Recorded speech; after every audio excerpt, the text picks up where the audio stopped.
They fire in the Nutrient Ag Solutions starting zone, and the Slocum 50 is underway. 50 laps. Again, it'll be Delaware double file restart. Still 10 or less laps to go tonight. Devin Moran, he's led 60 consecutive laps Saturday night at Muskingum County. Tim McCready trying to get his first win in Rocket One off at turn number 4, and he will lead lap 1 here tonight at 34. Devin Moran tried to cross him over, and how about Earl Pearson Jr. right there as well? Look at that, EBJ and Jonathan Davenport both right there. 4 cars under a blanket. I know it's early in the going, but this one is a good one, and Devin Moran's going to lead lap number 2. 2 laps, 2 different leaders into turn number 1. McCready will follow in second, Davenport third, Jonathan to the outside, Pearson and Davenport slipped up a little bit. Here comes O'Neill in 5th, then it's Alberson into turn number 3, off of 4. The Roger Sellers Double Down Motorsports 99 continues to lead at 34 Raceway, 3 in the books. 3 laps down in this one as they are side by side, 3rd, 4th, 5th, 6th, 7th, 8th, all right there together. Hudson O'Neill in that SSI Motorsports 71 to the outside of the 46 of Earl Pearson Jr. There's Jonathan Davenport, there's Garrett Alberson. Good racing early in the going here at 34. But so far, it's been clean and green, and McCready to the outside, Dustin, as we work lap number 9. Yeah, they're running the same line as we mentioned down in 1 and 2, but this one's getting real good in 3 and 4 as McCready tries to cross him back over and regain the lead. He'll throw a slider on Dev down in turns 1 and 2. He reclaims the top spot. Tim McCready out front here, 9 laps in the books at the Slocum. Yeah, back here off of turn 4, Alberson and Derek Stewart got together. Stewart almost came to a stop. We stay green. Good race at the front of the field here at 34 Raceway. Moran not abandoning the bottom.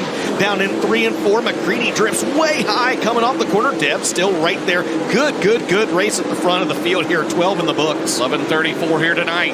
Whoa! McCready got a little sideways. Moran got in there, tied into turn 2. Right now, 3 different lead changes among these top 2. Moran at the bottom. By the way, Hudson O'Neill's closing. He was 1.1 behind McCready. He's cut it to 0.7 of a second. We're about to have a 3-car battle for the lead off of turn 2 at 34. And that last time by, Hud ran a completely different line down in turns 3 and 4. He kind of diamond off the corner. He does the same here. So it's McCready on the bottom. Now Moran up at the top. Moran back out front in the 99. Here comes Hudson O'Neill in the 71. He'll try to bring Garrett Alberson with him. And here comes Dalton Wilson to the bottom, Dustin. He was high down in 1 and 2. Now he dives down to the inside. He's going to pick off another car as he works by Jonathan Davenport. Sneaks back to the outside of the racetrack. He's going to have Boone Briggs to deal with, though. Here comes Dalton Wilson in 18B. Fastest car on the track that last time around by 0.2 of a second over Moran and O'Neill. And Dalton Wilson has got it rolling through the middle to the outside. Now half a car length. McCready still has the spot at the halfway. That's only 25. We still got 25 to more. Let's go. I'll take it. Dalton Wilson up to 3rd. He's not won a Lucas Oil Late Model Dirt Series race since the finale at East Bay, trying to work around the 111 of Max Blair, who currently runs 19th. Yeah, that's for 5th, 6th, and 7th off of turn 4. It's still Moran. Last time, Dustin, it was 1.9. This time it is 1.7, so 0.2 of a second by O'Neill. And O'Neill has a clear track in front of him. And now Moran will have to deal with 2 cars in front of him heading into turn 4. That's a whale of a battle back there for 5th. Ricky Thornton Jr. started 13th. He has now cracked the top 5. He'll make it official this time by the scoring loop, which again is not at the flag stand here. It's about 50 feet before the flag stand at the white pole. Yeah, he's going to drive down to the inside of that car in a battle, as you said, for the 4th position. Tim McCready has it, and that was the scoring loop right there. Give it to Ricky Thornton Jr. as he's moved that Kohler Motorsports entry up into P4. Meanwhile, back up the front of the field, Devin Moran's lead, it had swollen to nearly 2.5 seconds, but as you mentioned, having a little bit of trouble trying to work his way around the 43 of Derek Stewart and the 25 of Chad Simpson. Will double it up again for you at home as Dalton Wilson has indeed reeled in the 71 of Hudson O'Neill. Both those drivers right now glued to the inside of the racetrack as they limbo through turns 3 and 4.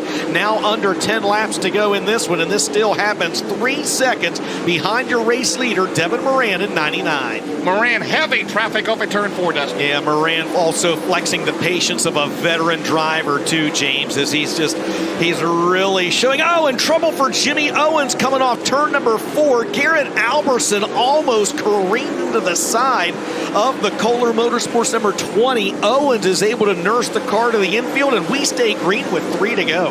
Last time around it was 2.5 as he crosses the loop. Still a battle for second. O'Neill, Wilson, Thornton, your top four, but it's all Devin Moran down the back straightaway to back-to-back, looking for his 13th career win in the Lucas Oil Series, pending the UNO8 scales. Dustin, here he comes. Off corner number 4, the winner of the Slocum 50 is going to be Devin Moran. Second goes to Hudson O'Neill. Third at the scoring loop was Dalton Wilson. Ricky Thornton Jr. fourth, and Garrett Alberson unofficially will round out the top 5.